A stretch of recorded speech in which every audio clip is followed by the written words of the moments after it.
آج ہم ان 10 ممالک کے بارے میں بات کرتے ہیں جہاں پر پاکستانیوں نے 2023 میں سب سے زیادہ جانے کو ترجیح دی ہے، اور اس لسٹ میں سب سے پہلا نمبر سعودی عرب کا ہے۔ حکومتی اعداد و شمار کے مطابق بیرون ملک جانے والوں میں سے تقریباً 50% پاکستانی ورکرز نے سعودی عرب کو ترجیح دی ہے۔ 8 لاکھ سے زائد پاکستانی ورکرز میں سے 3,92,000 نے سعودی عرب میں ملازمت حاصل کی ہے۔ دوسرے نمبر پر متحدہ عرب امارات رہا، جہاں 2,22,000 پاکستانیوں نے روزگار حاصل کیا ہے۔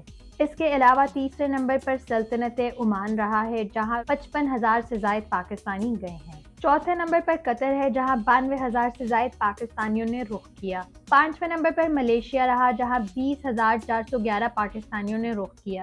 چھٹے نمبر پر UK، ساتویں نمبر پر بحرین، آٹھویں نمبر پر رومانیہ، نویں نمبر پر عراق، 10ویں نمبر پر گریس رہا، جہاں 2,874 پاکستانیوں نے رخ کیا۔